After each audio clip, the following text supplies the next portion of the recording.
Occasion ఏదైనా location ఎక్కడైనా తెలుగువారి వేడుక అంటే ఆలివ్ మిఠాయి ఉండాల్సిందే. భారతదేశంలో 107 మంది పాకిస్తానీలు మిస్సింగ్. అవును, దాయిత దేశం నుంచి మన దేశంలోకి వచ్చిన వారంతా ఇప్పుడు ఎక్కడున్నారో తెలియడం లేదు.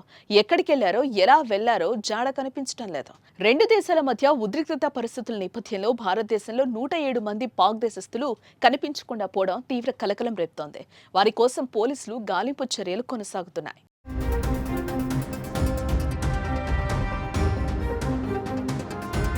జమ్మూ కాశ్మీర్లోని పహల్గాంలో ఏప్రిల్ 22వ రోజు జరిగిన ఉగ్రదాడి నేపథ్యంలో దేశంలో నెలకొన్న పరిస్థితుల దృష్ట్యా కేంద్ర ప్రభుత్వం కీలక నిర్ణయం తీసుకుంది. దేశంలో ఉన్న పాకిస్తానీయులంతా తిరిగి తమ దేశాలకు వెళ్లిపోవాలంటూ స్పష్టమైన ఆదేశాలు జారీ చేసింది. వైద్యం కోసం నగరానికి వచ్చిన వారికి ఏప్రిల్ 29వ తేదీ వరకు గడువు విధించగా మిగిలిన వారందరూ ఈ నెల 27వ తేదీలోగా నగరం విడిచి వెళ్లాలని కేంద్రం ఆదేశించింది. ఈ మేరకు అన్ని రాష్ట్రాల సీఎంలకు కేంద్ర మంత్రి అమిత్ షా ఫోన్ చేసి మాట్లాడారు. ఇందులో భాగంగానే మహారాష్ట్రలో ఉంటున్న పాకిస్తానీలు కూడా తిరిగి తమ దేశానికి వెళ్లిపోవాలని స్పష్టమైన ఆదేశాలు జారీ అయ్యాయి.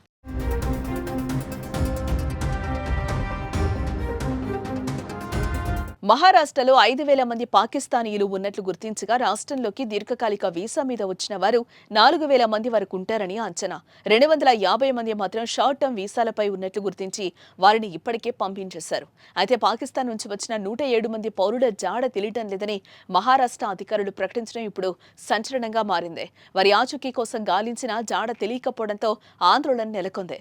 వారి కోసం మహారాష్ట్ర ప్రభుత్వం తీవ్రంగా గాలిస్తోంది. కలుగులో దాక్కున్న వెతికి మరీ వారి దేశానికి పంపేందుకు చర్యలు చేపడుతోంది.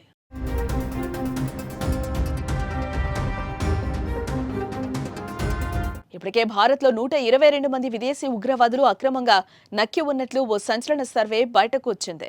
గత ఏడాది జమ్మూ కాశ్మీర్ మీదుగా పాకిస్తాన్ నుంచి భారత్లోకి 51 మంది ఉగ్రవాదులు అక్రమంగా ప్రవేశించినట్లు లెక్కలు ఉన్నాయి. వీరంతా భారత వ్యాప్తంగా వివిధ రాష్ట్రాల్లోని సరిహద్దు ప్రాంతాల్లో స్థావరాలు ఏర్పరచుకొని ఉన్నట్లు నివేదికలు హెచ్చరించాయి. ఇలాంటి సమయంలో పాక్ నుంచి వచ్చిన 107 మంది కనిపించకుండా పోవడం చర్చనీయాంశం అవుతోంది. ఇందులో 34 మంది నకిలీ పత్రాలతో భారత్లోకి ప్రవేశించినట్లు అధికారులు గుర్తించడం షాక్ కి గురి చేస్తోంది. ఆ 107 మంది పాక్ పౌరులు దేశంలోకి ఎందుకు వచ్చారు, ఎక్కడున్నారు, ఎందుకు మిస్ అయ్యారు అన్నది ఇప్పుడు ఉత్కంఠ రేపుతోంది.